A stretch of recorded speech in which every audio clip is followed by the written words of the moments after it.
Dan, Yes. you know what? You know what? Welcome to You Know What? Good to see everyone here. Welcome to the first podcast. It's a pilot episode. To see how things go and see how we kind of get on with podcasting, which I mean, you're experienced in podcasting, whereas I'm not so much experienced. I'm experienced in chatting shit though, which is great, and I feel like that's what you need for a podcast. I know how to chat shit. But to be fair, my last podcast was like me talking in front of a camera about a practical step, and that was it. Yeah, see, I don't think I could do a practical step. I always wanted to talk shit. Yeah, but I think that's more enjoyable. Like, everything on social media is so serious and so just fucking in your face, whereas it kind of thing, I think needs to be a little bit more kind of like calming. Like, for me, this is the kind of stuff you want to listen to as you're driving down the road and listening to like random shit, because it just dissociates you from all the other shit that's going on in society. And sadly, if you want to listen to random shit, this is the episode for you. Exactly. It's a random shit. It's a babble episode, basically, where we're going to be talking about stuff with experience, talking about things going on in the news. It's kind of where we're going with stuff. You know what? It's basically going to be a podcast, not solely about talking shit, because that's not a good way to put it. But we're going to be talking about important topics, but also taking it into our own experiences and kind of articulating that in a way that you guys can kind of understand in a much calmer preference, rather than TikTok, where it's like bouncing in your face constantly and you just can't keep up with it. Yeah, exactly.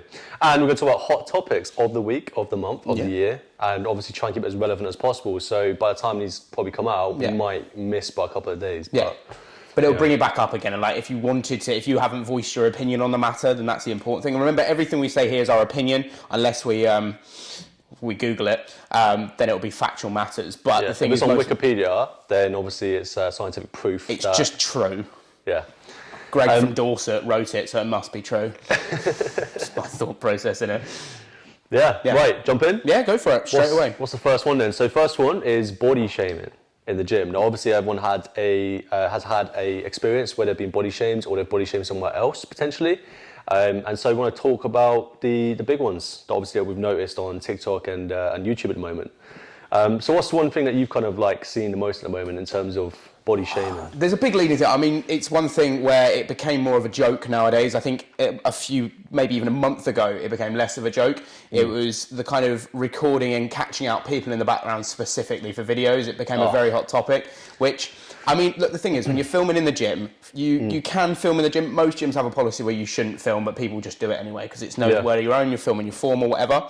But it's when people specifically call out people for looking over their shoulder and be like, gym creep. Yeah, it's like, literally, I don't know if you're the same when you're training. I'm in like a narrow-minded daze. Like, I will probably be staring at the back of a bald man's head for about 50 minutes, to be totally honest. And he won't care. And that's the important thing. He doesn't care.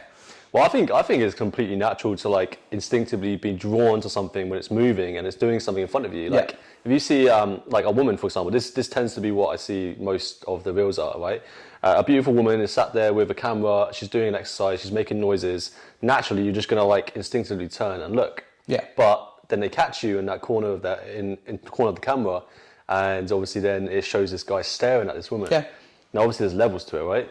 There's levels, but from what I've seen in some of these videos, the guy just seems to be genuinely curious as to what's happening. It's the same thing. If you went to like a public speaking thing and people kind of, I don't know, took the mic, passed it around the room, your attention is drawn to where things are going on. It's a natural instinct to do it. Yeah, as you say, there are levels. There are instincts in the gym where you do find people are kind of encroaching on people, or there are, like, I mean, there's a minimum amount of staring you can do, or a maximum amount of staring. If you're staring for the whole session and keep looking over your shoulder, that's a little bit strange. So if we had a rating, like that's level 5. That's level 5. That's like top level. You got to be careful. Like that is, you are looking a bit kind of stalkerish and stare. Like, it's the same thing. Take it out of a gym concept and put it into whole life concept. If you're walking across the road and you notice someone following you down the street, literally doing the same thing and doing that for about 30 minutes, it's kind of in that kind of spectrum. You're just doing it in an enclosed environment that is obviously where the gym is. Oh, don't talk to me about walking down the street. Like, I saw a meme the other day and it like reflected like how I feel sometimes. But if you're walking down the street at night and there's a woman walking towards you, you instinctively want to like stay away so you don't feel like a predator. Yeah, no, I agree. You cross the road and you're like, just to make them feel safer. Oh, 100%. Like, no, I do feel that. And especially like, you know what a weird thing is? I don't feel comfortable putting my hood up nowadays. You know, it's a really weird thing. Like, when you're walking down the street, I don't feel comfortable popping my hood up in case someone thinks I'm a yob. Well, if you walk into Tesco, like literally down the road from here, with a hood on, there's a camera in there that seals the door, and it sends a little siren, so it shows that someone's coming in with a hood. So then they have to like unlock it themselves, which is crazy. The fact that we've got, you know what, I do get it, because you see stuff when, I don't know if you saw the stuff in Oxford Circus for all the young guns, all their hoods up, balaclavas on, like running around the place, just kind of. When was that? That was back in October, November. There was like a large group of younger kids there, all with hoods up. You couldn't obviously distinguish what they looked like. And I get it, it does look very suspect. But when it's cold, when your ears are cold, you just want to, the hood is there to keep you warm. It's not there to be like, oh, I am a criminal. I'm going to end up in HMP Winchester in about 2 months. But do you know what's funny? What? You could have a hood up, you're not allowed in, but if you wear a face mask, you are. Cover your face, can't see anything, and you just walk straight in like it's normal. I think there's a difference though, between like smart criminals and just general hooligans, isn't there? If you think about it, like a smart criminal would distinguish that and be like, oh cool, I can wear a face mask and steal and get away with stuff. I'm surprised there wasn't more crime when lockdown happened, to be fair. I think people were more cautious about not dying, to be totally honest. Yeah. If you think about it, like even... Because I mean, a few years ago, wearing a hood and a balaclava, walking into a shop, you'd be like instantly suspect. Oh, but 100%. for a period of time, it was normal just to wear a face mask and walk in. Yeah, and you'd have like some people would have hood up, hat on. Like I mean, hats these days as well. People don't really like hats. It looks like incognito mode, but it's not. It's not important. I mean, in the gym, for me, there's levels. We've already said level 5 is that kind of like you're staring for over 30 minutes the same person for a period of time, and I think that is a point where you need to make a point and be like, look. What's going on here? I mean, I've had instances when I've been training, I've said it to you before, when I've been doing like RDLs or squats, and I've had people watching me squat, and granted, I was lifting a reasonably heavy weight, I get it. Yeah, but looking at your arse, man. But yeah, you know what? It's the glutes. I felt violated. No, but there has been times when I've had it, and I've had comments on social media before where people have been like, I just can't help but watch you squatting. It looks so good. Like stuff along those lines. Like I love watching you squatting. I've never heard that once from myself. Have you not? It's just, it makes you feel, and I get how women feel because it makes you feel like a piece of meat. It makes you feel like you're not this human embodiment. You're just this kind of juicy steak that's there and appealing to someone. And it does make you feel a bit kind of like self-conscious about what am I posting.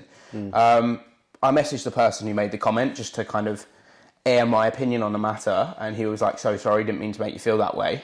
I was like, yeah, it's just a little bit of a dodgy comment though. Like, was this a case of someone that was like, you reckon attracted to you kind of thing? Yeah, I mean, I won't go into obviously details of who it was, but like for me, it was an experience that opened my eyes to like how many women feel like on a daily basis, and kind of that feeling of being uncomfortable with these small, minute comments. They may not mean something to start with, but then when you think about it, like for me, I didn't want to post any more squat videos that week. It made me kind of really go, whoa, like it almost sounds like someone's watching my videos for pleasure, and I'm not making money off this. Like, if I was making money, soon. Soon. Only Dan's is coming, yeah. So like, it makes you think about it. But I get that. That really hurt. Have you ever had it at all? You've never had an instance where, like, you've been in a gym? Yeah, no, but this is like down to like, you know, if it was someone that is like a friend saying that, it's funny. Do you know what I mean? But when it's someone that you know is maybe like attracted to you, then it's kind of creepy. Yeah. Do you know what I mean? Yeah.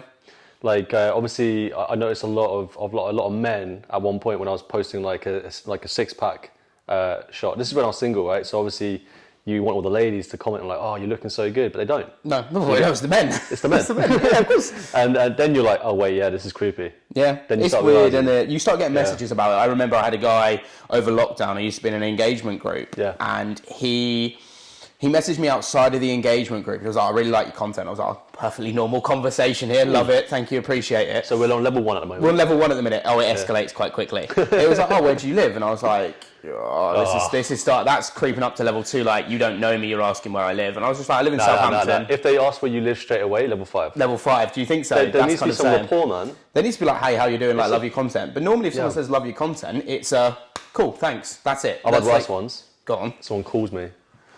No. They're like, "Hi," and it's like, "Hi," and they call me, and I'm like, "What are you doing? What are you call? I don't even know who you are, man." And it's like, and then they're like from India or something. And when I pick up, I picked up once, not all the time.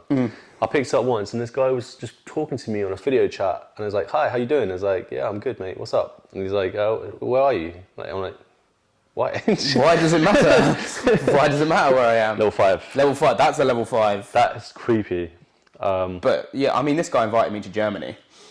Like, genuinely, no. That explains why He was like, "I'll pay you to come to Germany." I was like, As long as it's not where you are, I'd love to go to You Germany. say you never went to Germany, but you came back with a German accent like a few weeks ago. Oh, did I? Yeah. Did I now? I'm starting to piece it together now. You know what? If I could do accents that well, I'd be impressed with myself. But hey, we'll go back on to like the body shaming in the gym anyway. Joey Swole? Yeah, Joey Swole. I think he's one of the best creators on the platform. Yeah. He has such a very he has a charismatic outlook, but still has the compassion, doesn't he? And actually, this brings us round to a point that we were speaking about earlier. Was a piece of content that you made that Joey Swole got tagged in an excessive amount of times. A lot of times. Yeah, there was about, how many was it? 3,000 comments? Yeah. And then about 500 were like Joey Swole things, like tell Joey Swole to comment on my video. I basically found some gym fails on YouTube. Like people, old ones as well, not like new ones. People doing the most ridiculous stuff. It's not even people doing normal stuff. No. And then I put it to compilation, and then basically most people laughed. Like, I think 11,000 people found it funny. Yeah. And then a small minority of people were like, "Oh, this is offensive." Yeah. And it's like, it just made me realize how like people. Well, actually, first of all, it made me realize how much you focus on the negative. Yeah. Because I was only focusing on that small minority when actually majority liked it. But then obviously Joey Swole didn't comment. No. You know what I mean? He wasn't interested in it. It's not that deep. You know what I mean? Like, I find that if you take a video of someone in the gym, and they're doing something, they try to do something normal, but it looks funny or whatever, then it's wrong. Yeah. No. Yeah. 100%. Yeah. If someone's doing something completely, like head on the floor, just doing some weird things that just like is not good for you, I think you're free reign. But the thing is as well, you got them from YouTube, from videos that are probably 15 to 20 years old, and it's 20 million views as well. Exactly. It's only now and we think back when we used to watch YouTube and YouTube first came about. There was some crazy stuff on there. You used to watch, but you'd accept it was lawless. Yeah, exactly. You'd accept it as a laugh. You're not laughing at the person. You're laughing about the circumstances of what's going on. Yeah. You're not being like, haha, they're stupid. Be like, haha, it's actually quite amusing to watch it. It's just funny, isn't it? Sometimes just to, like, I don't know what happens to a bit of humour in modern society. To be honest with you, yeah, it's like if someone's doing like you can't make fun of not make fun of people, but make fun of like things. You know, what I mean? Situations. Yeah. Of situations were going on. Yes, these people probably didn't know, and I think a lot of the comments that directed towards your attention were more about kind of, oh, these people don't know what they're doing, you should walk to them as a coach, you should talk to them, give them guidance. I'm like, I get what you're trying to say, but I've even been up to people before when I've tried to give them guidance, and people don't necessarily always want guidance from a PT in the gym. There are those people that do, and I completely say that's fantastic that they want to understand what's going wrong, but the people doing that crazy stuff, I think you should highlight it. It's dangerous. It is dangerous. Just don't do it. 100%. But there is stuff on there. Like, I mean, I've put little clips into my videos occasionally of like fails and stuff like that. But a fail is a fail. Yeah. You've been framed. That was about for years. You've Been Framed was brilliant. Literally, You've Been Framed for years. Did the kids on You've Been Framed now sit there with 250 quid extra in their pocket? Of course they did. Do you reckon you still get paid the same, or do you reckon it's inflation? Bumped it down. Do you think it's gone up? What, up in price for a video? Because if it is, I've got some fails from that video I can put on there. Well, I was going to say, send them your way. Make some money, man. There's loads of like, again, it comes down to, there's a differentiation, it's a fine line between the two. Yours was very humour based, but it was humour towards the situation, not the people doing it. Like, you weren't saying like, haha, you're a stupid person, like not at them directly. Yeah. But then it's obviously taken out of context that people find that offence, don't they? Yeah, I mean, I love Joey Swole. So when it first happened, I was like, all these comments were coming Joey Swole. I was like, what have I done? What have I done? I'm like, I watched Joey Swole. I'm very like clear about, obviously you don't want to shame people, but I think some people find it offensive because they don't want to go to the gym because of that. You know what I mean? Well, because they think someone's going to okay, so you take that a level further then. Yeah, they're thinking, oh, you know, if this guy's making fun of people doing stupid stuff in the gym, then it makes me feel like I'm going to go to the gym and people are going to shame me, and I feel like I don't want to go now. I'm intimidated. Yeah, because you think that's going to happen. And some people are. They're actually generally intimidated by that, which is a shame, because, you know, that video was particularly quite innocent compared to some of the things that are out there. There's a lot out there that, I mean, Joey Swole didn't even, I don't think, made a post on that whole topic, because I think he understood it was never done out of harm. I've seen there's hundreds of thousands of those videos out there now, and most of them use the same clips, to be totally honest. This is what some people are saying. Like, I've seen these clips on YouTube. Like, took them from YouTube. You know what? For me, and this may completely throw things out of the water sometimes to some people, but for me, if someone is egotist, like for once, I saw someone when I was training in Pure, they were egotistically doing a leg press, egotistic, and I went over to them and was like, "Are you going to be okay?" Obscene weight. Yeah, like 400 kg on it. Anyway, this 400 kg, whilst I was training a client, came crashing down this guy. Obviously, I'd already been able to talk to him to see if he was going to be okay, which I think draws a line for me then, that I've gone and said, okay, are you going to be all right doing this? Do you want help? He's like, nah, I'm all right, mate, I got this. Yeah. Obviously, I'd seen what he was doing before and was like, I'm not too sure. He didn't got it. He didn't got it, no, it came crashing down. And obviously, he was shocked. The worst part was, he left the weights on, left 400 kilograms and fucked off. Really? Yeah, he just left them there. Oh Because obviously, he was so embarrassed. Like, that's something that needs to be put on YouTube. That is something that needs to, find the CCTV footage of it. But like, for me, if us as coaches go over and we say, are you going to be okay? We've said to them, okay, we've given you the option. I can give you help. If you reject my help and still go for it, on you. Most completely people, on even you if now. you go with the old shit sandwich and you come with a little bit of like rapport building first, they're still funny about you telling them what they're doing wrong. Yeah. It's like you've got all this experience and you can see clearly what they're doing wrong, and it's like I can help you. Save so many years of like pain and training and stuff like that. Yeah. Which is interesting. Mad. But these kind of people, it's if you decide to get help when you want help, you don't decide to get help when someone else dictates it for you. But do you know what's worse than that video? Go on. Women that are calling out creeps in the gym that aren't even staring at them. Yeah. Yeah. Because now women are thinking the gym's full of creeps. And yeah, there are creeps, don't get me wrong. We know that. But the thing is, like places like Pure Gym, we know it from working there. But the majority of people are not creeps. No. They're normal human behaviour to like stare briefly and then get back to their stuff. Most normal, like well-managed gyms will ban people who are like that. And there was an instance when I was in Pure that happened. I won't get into details about it, but there was an instance when that happened and someone got banned literally within 24 hours of it happening. Girl ended up crying, got reported to the manager literally CCTV, banned. Good gyms do that. Good gyms do that. If you're in a gym where it's not a gym where you feel like it's well managed, then you need to speak to them or move gyms. That's my big policy about 100%, man. I mean, I think personally they're doing it just for views, you know? That's the only reason I'm doing that. A lot of the time. But it's a lot of younger people as well. Like I don't discredit the younger. I'm a younger generation. I'm 24. Like I'm not of the older generation. What does that mean? You ain't old. You ain't old. You're the younger generation. I'm just sat here like, all right. You're like a guru now. But it is like you're seeing the kind of 19, 20, 21 who want to go famous on TikTok get a My Protein sponsorship easily. That's how it works. Maybe we should do a similar video, mate. You do your squats and I'll be in the corner. The worst thing is I've done videos in the gym where I've fully accepted people are staring at me because of what I'm doing. Alima does it. Alima does it all the time, yeah. And you know his content is sometimes super creepy, but it's funny. It's funny. It's on that purpose. Boundary line. Yeah, he's trying to entice a certain boundary line, isn't he?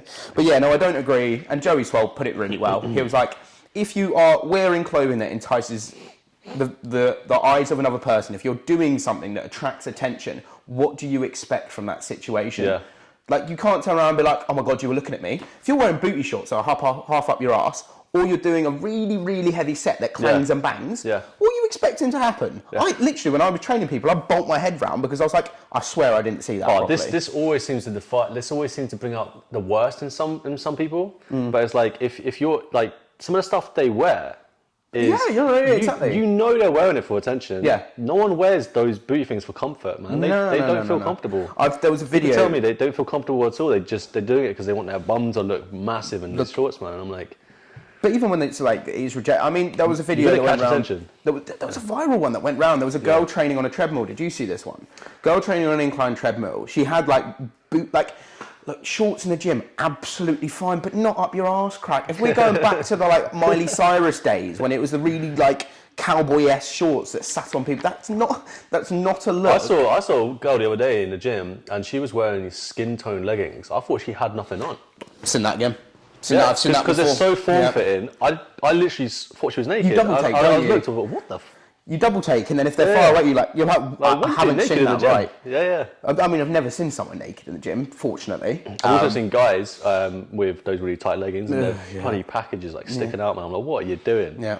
Apparently they're really comfy, I've heard. Really? Apparently they're really comfy. It's the interesting thing.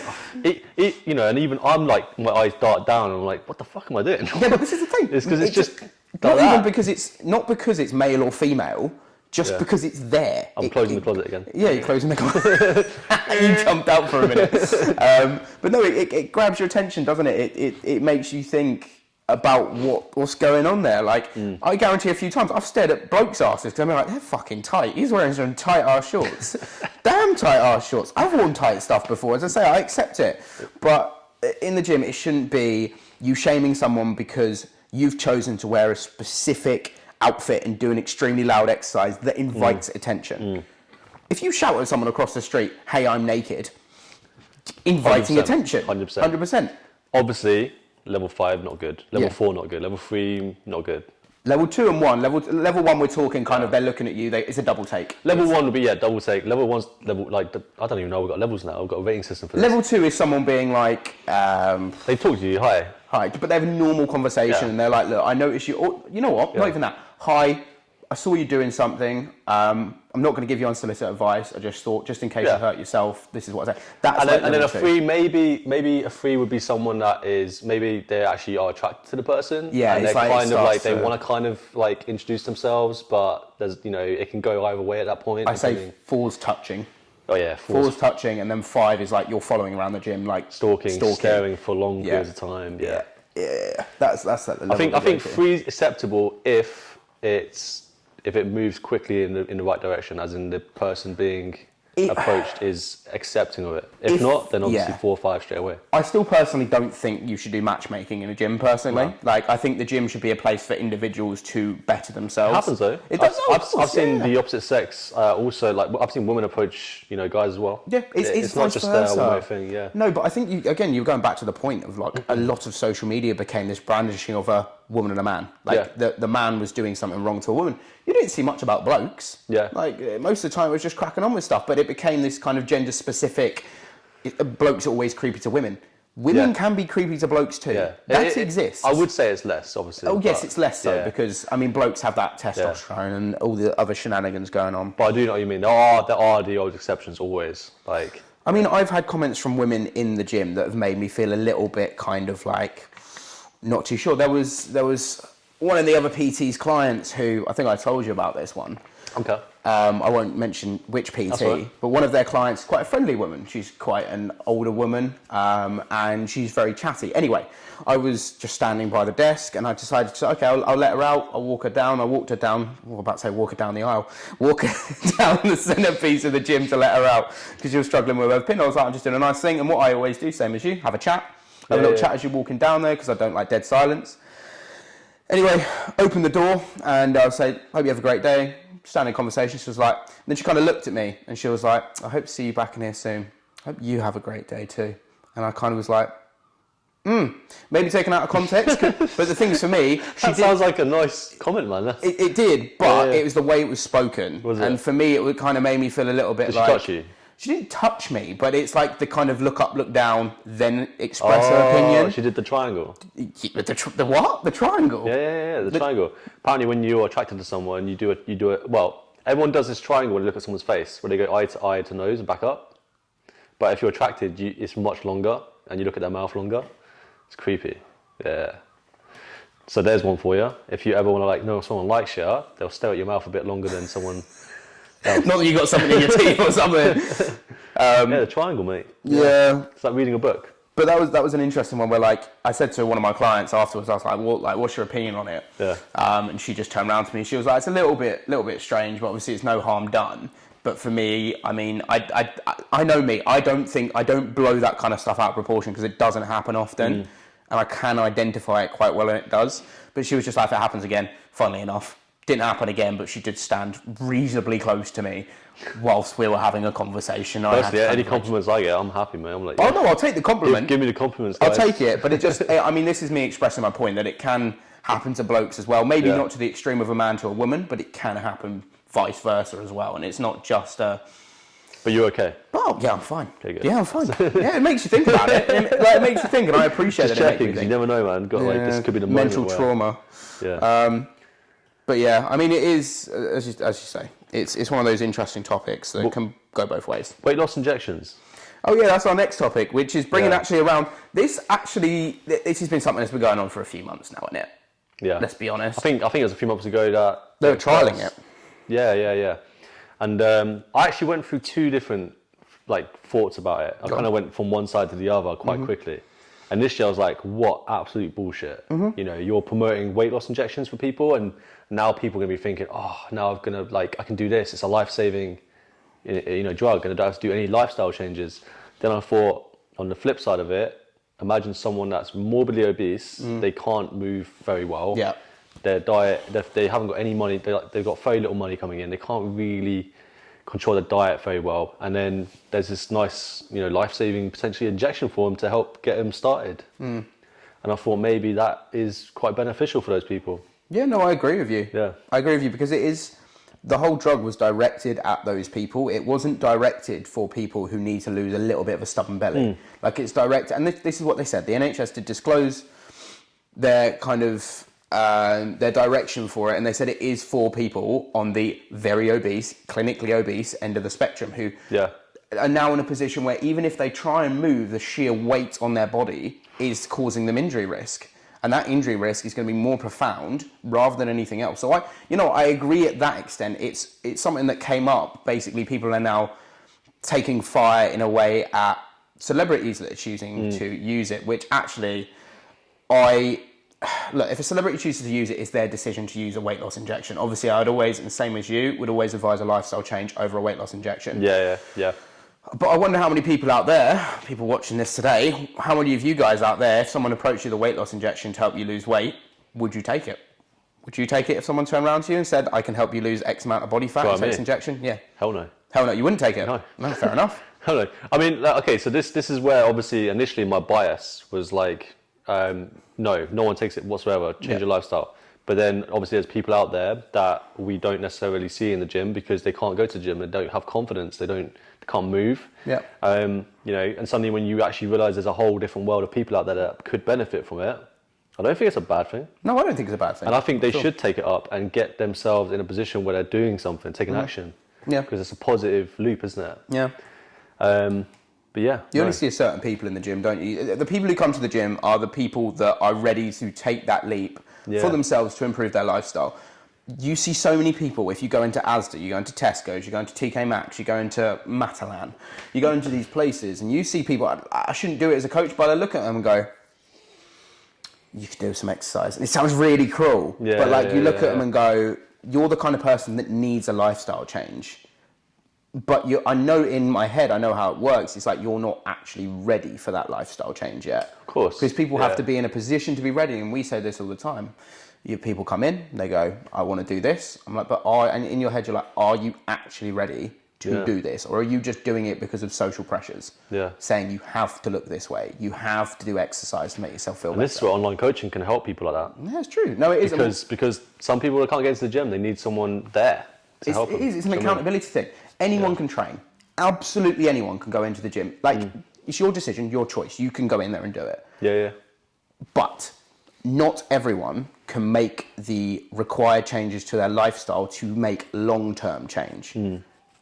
That's the important thing. And an online coach such as us gives accountability into that element because people don't have it. But this ain't a plug. Right? It's not a plug. We're not program.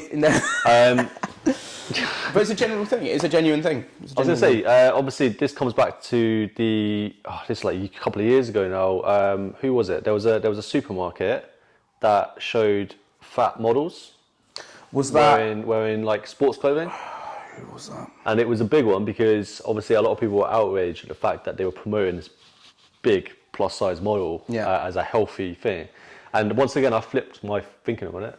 Because initially I was like, yes, how wrong is it to like promote fat as healthy? But they're not. They're helping people that are overweight, seriously overweight, feel more confident in themselves to then go to the gym. And then go do their, make the changes in their lifestyle. It's a very clever marketing strategy because you have to get past the shell before you get to the yolk on that one. Like you have to understand it's Never not. heard that before. Have you not? Interesting analogy, yeah. But it's like you have to understand that it's not just being like, yes, being fat is great.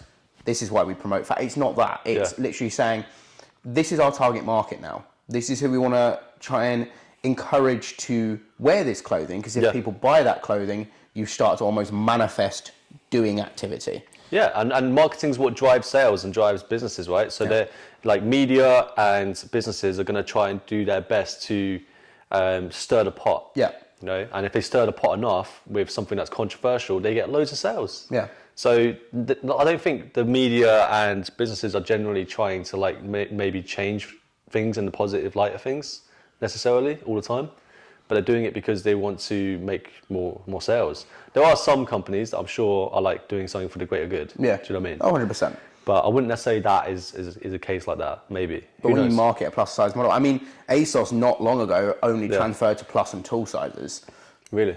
Yeah, I mean, when you looked in the men's section, it was literally just like up to extra, extra large. But the thing is that didn't encompass people. Have you finally got that big now? You're like... Yeah, I'm thinking about it. I'm now in tall. I looked in the tall section, but it was like even 6'4" is not tall enough for that. Is it not? Section. No. Oh, wow. I thought that'd be all right. But flops right off you.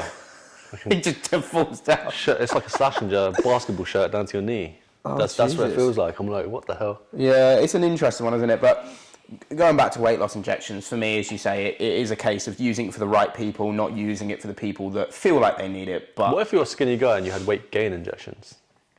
Oh wait, that's just steroids. That's steroids. That's just steroids. That's literally just steroids. That's called steroids and food. Yeah, steroids and lots of food. But it is an interesting thing. I mean, Jamila Jamil said something about going back to the body shaming thing.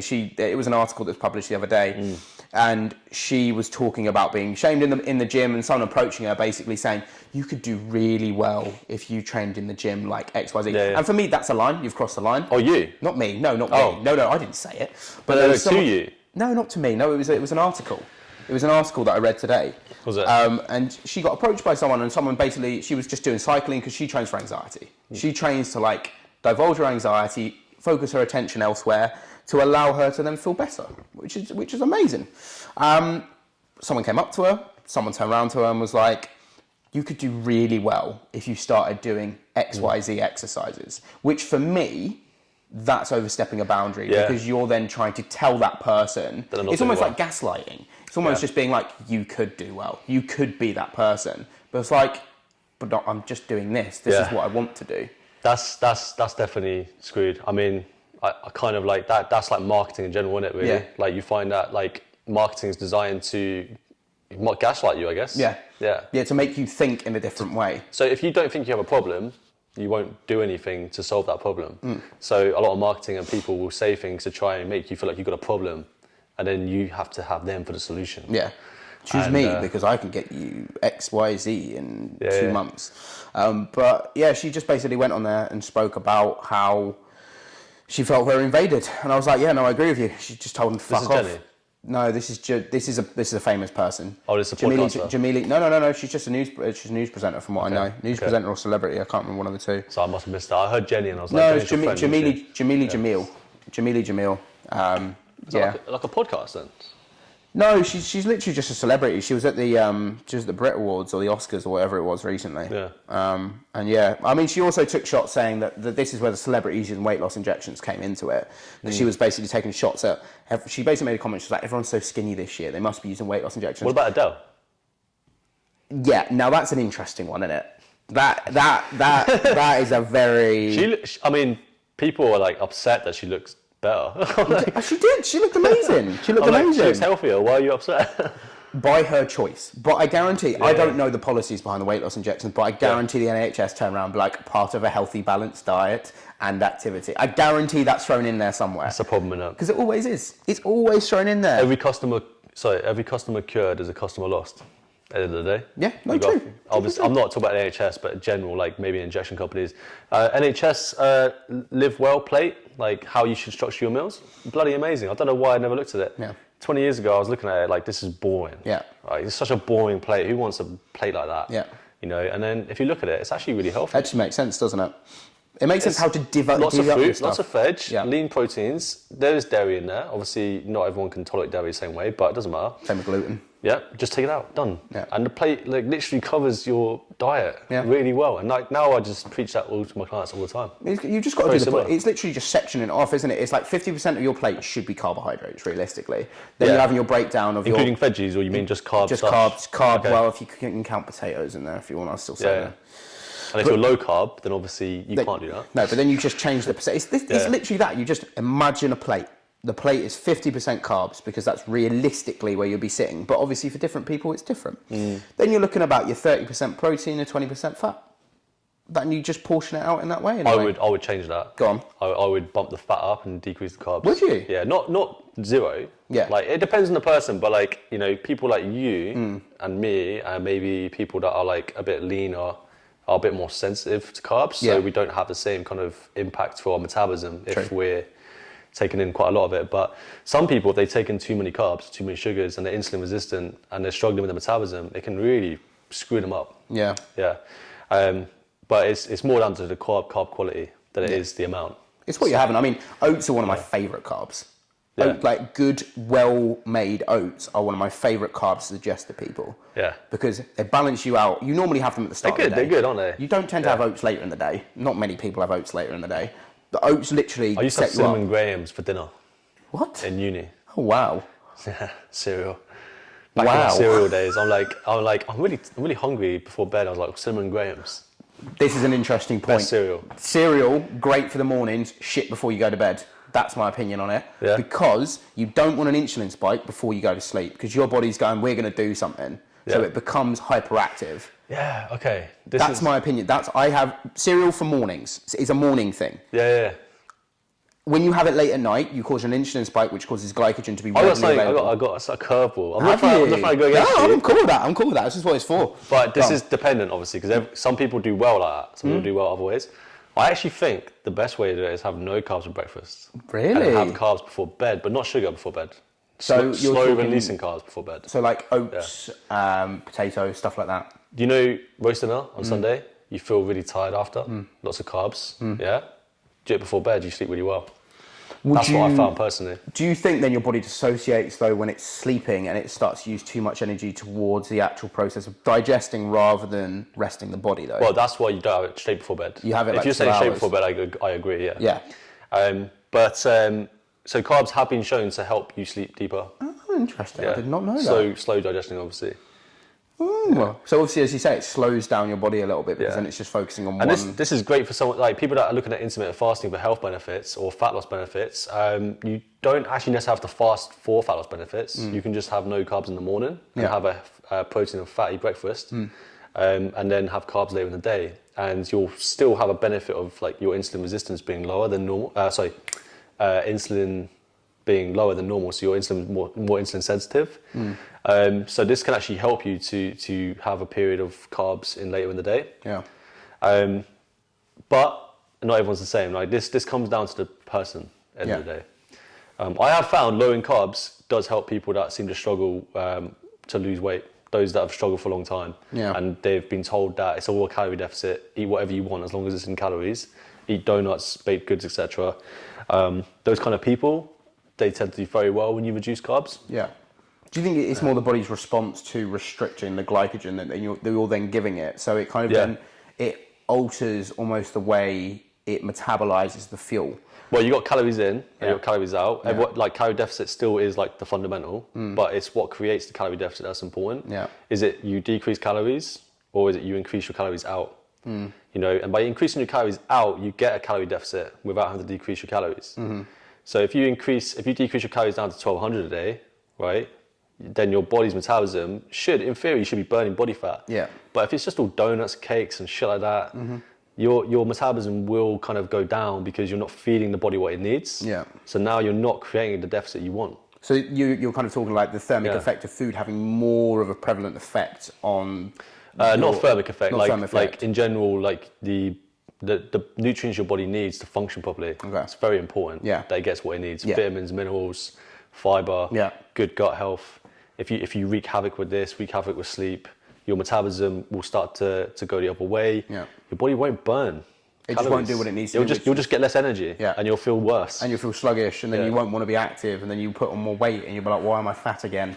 And it all just goes around that. And when you're leaner, like in most cases, you'll become more sensitive to insulin. So you'll suddenly be able to eat more carbs when you're leaner and not get fat. This is why you see people that are lean eat whatever they want, don't get fat. Insulin's a big thing, isn't it? Like, I think it's not. It is covered, and a lot of people have spoken. What's the time, by the way? Just out of curiosity. 11:24. It's a big area to unpack insulin resistance and how insulin affects the body. And it has been spoken about. It's been spoken about a few times. But the way you articulate it, that was very good. It's a very good way to articulate how insulin does have that independent way of affecting the way that people respond to carbohydrates. 100%. This is why when you say about having cereals and donuts and stuff, I agree. Like for me and you, we can get away with it. Yeah. I can eat donuts and still lose weight. It's brilliant. Yeah. But there are some people. A lot of people actually that can't do that. Their body doesn't respond well. Because it's that overload of carbs that basically desensitizes the body to it, doesn't it? Yeah, and if you look at most diets, like so keto, low carb, paleo. Obviously, the commonality there is low carb. Yeah. Yeah. Then you got vegans. They lose weight, but they're still having a lot of carbs. Oh, what, to compensate for them having like a lot of their diet is carbs because they're vegans and a lot of it's plant based. But their plant based sources tend to be better. Yeah. Quality. I'm not saying vegan's better, right?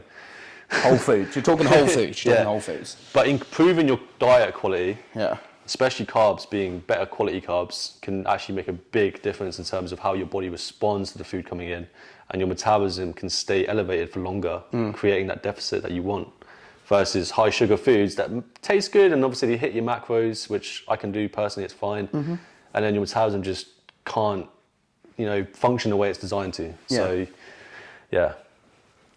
It's interesting. Yeah, it is an interesting area. I want to do more research myself into it because I think it's a very fundamental area that people forget about. Because, I mean, it is, we said this last week, I said the whole dietary aspect is a lot of coaches use you're not in a calorie deficit as a cop-out. Yeah. But maybe it's not that. Maybe it is that their fat levels are too high, so they're over-consuming. This calorie deficit thing, like, obviously, I don't think people that use the calorie deficit slogan actually believe that's the only thing that matters, obviously. No. But it's very catchy. Yeah. It's a very good marketing It's a selling point, thing. isn't it? Yeah. It's a selling point. You'd be like, all you've got to do is just eat less. Yeah. Everyone's like, cool. I wouldn't say it's a calorie deficit that's the key. Like, if you're going to, market it, rather than calorie deficit, I would say something more like you want to be burning more than you're taking in. Yeah. So burning more is the essential element of it, not the coming in less. Yeah. It's the burning more. It's getting active and just doing what you need to do. And obviously, don't go so far that you're doing 50 minutes of cardio 5 days a week to do that. You need a healthy metabolism through good quality sleep, good gut health, reducing your stress, good quality carbs, and enough protein, and water, obviously. Yeah. Of course, 100%. So, and sex every week. You need that sex as well. So it all comes in. It all intertwines, doesn't it? It all interlinks at the end of the day, and it's not just eating less. It's what you do. But again, we said about it. This is why you get a coach. I'm just saying, this is why you get a coach. Coaches divulge these topics a lot more interesting. We're not saying just us either. There's a lot of people out there who are very well educated on these formats, and it's finding people that understand the platform and understand the person you're training a little bit more. As I say, the best thing to do with your clients is care about what they're doing. Yeah, I mean, you could search Google all the time and try and figure out what you like. We've all done that. We've all gone, I've got an itch, and then you go on Google and it says you've got hemorrhoids. Stage 4 cancer or something like that. Yeah, like, oh my God, what's going on? So imagine you're doing this for your own fitness, like you go down a rabbit hole and then you try all these diets for 2 weeks at a time and you get nowhere. Yeah, no, a coach will, for the first 2 to 4 weeks, it's a testing period because you're a new client. Really take the time to understand you. We need at least 4 weeks to see how your body responds to stuff. Yeah. And then you get personalized down to you. Yeah. That's brilliant. That's timeless. Yeah. And you're paying a significantly smaller fraction of money than you would if you were to go for a degree. Yeah. And the thing is, realistically, you won't need a coach for longer than 6 months. Yeah. Realistically, if they're a good coach, this is what I say to all my clients. I'm like, you realistically don't need me past 6 months. You then choose to have me after 6 months. That's the difference. That's a support thing. That is a support thing. You want me there. You want me to actually guide you through it. And obviously, me and you have done a good enough job with some people that I've got clients that have been with me for a year now. My longest running client is 2 years. Yeah. So like, people stay with you for the support element because they trust in your verdict and they trust in your opinion. And when they're distracted by work and their friends and people that aren't necessarily in the health and fitness space in their life, they've got someone to fall back to that reminds them that they need to be on top of stuff. Yeah, just get your head in gear. It's like having an accountant. It is like having it's like having an accountant for your numbers, but an accountant for your calories, basically, and your body, and just making sure everything's in check, and you're not like over expending what you need to do, basically. I feel like we've ended with a little bit of a plug in there. I like that, yeah. No, I'm happy with that. But hey, pilot episode, this is the first one. Just so you know, we do have a coaching program. We do. Nah, never. Yeah, we do. We do online coaching. We've been doing it for nearly a year now, and we're very well educated on the format. But our intention is not obviously to promote it in here necessarily. It's just to obviously mention it The point of this podcast is, talk about the key topics that people are actually interested in, and understand there's different opinions out there on different things, and not to literally give hate for everything. Yeah, and you know what? What? We need to. Yeah, that was cool. we need to ask the audience questions and topics for next week. Yeah, send it in. I'm not here next week. Damn. Send it in for 2 weeks' time. Send it for as I say, this is a pilot. We want to see how it does. If you're seeing this on social media, on any social media, YouTube, TikTok, Instagram, they're the 3 that I function on the most. It's Nick, Facebook, Instagram, TikTok, OnlyFans. Wait, you plugging my OnlyFans now? Be real. Click on the link in the description. Get up there. But no, we want, obviously, we just want to build like a great community with this. It's fundamentally to get you guys listening and talking about these topics as well. I'm feeling comfortable with talking about it, because I feel like a lot of people don't feel comfortable about talking about things. And we'll bring people on. We're going to have, I think we're going to do a few ourselves first. We're going to get used to it. Bring people on. Yeah, get people we know, influencers. Yeah. As we say. Yeah, influencers. Famous people. What famous people do I know? I could get Charlie Sloth on. I don't actually know Charlie Sloth. I don't even know who Mulder's got his number, that's about it. Is it? That's about it. That's all I've got for Charlie Sloth. Well, I think you've got a few people's numbers, mate. Yeah, I've got a couple. But yeah, we'll obviously bring people on that are, experts in some avenue or not, or just a laugh. There might be some people that are like just fun. Or I'll pop down to Tesco's and just get a geezer from Tesco's to do a talk. That'd be quite funny. What? That's not a bad one. Like, if you think about it, if we just popped into a local shop and went, how would you feel about being on a podcast? Yeah. And just get someone random in, like completely random. That doesn't know us. Doesn't know us. Actually, to be fair, that goes back to our first point about creepy shit. No, ignore that. That was mega creep, man. Yeah, you can call me out there. Yeah, no, I was in my head. I was like, how cool would that be? Then I thought, actually, walking up to someone while they're stacking some like OXO cubes on a shelf and be like, hey, do you want to be in a podcast? Yeah. I know, that's funny, isn't it? Obviously, I'm not saying we're big enough. Like, oh, you could be next on the show or anything like that. But if you want to be, but if anyone generally wants to come on and has some, has something to talk about, then. I mean, we have reasonable sized platforms. I mean, between us, we've got like 25k. This couch fits another one, look. It does. You can just... There's space right here. Yeah. Do you know what I mean? All there. Yeah, whatever. Four then. We can get 4. Technically we get 5, but then the camera, unfortunately, we'll be able to pick it all up. So. Yeah, it'll be a squeeze, won't it? We'll have to get a bigger set at that point. Yeah. Alrighty. Yeah. Yeah, I think that's everything. Done. Well, lovely stuff. Make sure you subscribe to is that how you say it for a podcast? Is it subscribe? Make sure you subscribe, follow. Is it subscribe for a podcast? Well, yeah, because it'll be on YouTube, won't it? Is it? Yeah. Subscribe to the podcast or follow, whatever it is. Follow the podcast, like the podcast, share the podcast, review the podcast. Done. I watch many podcasts. And it's on Spotify, iTunes, everything. Apple. Everything. Yeah, it'll be out on everything. Anywhere you listen to podcasts, it'll be there. It'll be there. And it'll exist. Yeah. Okay, let's... Cool. Done.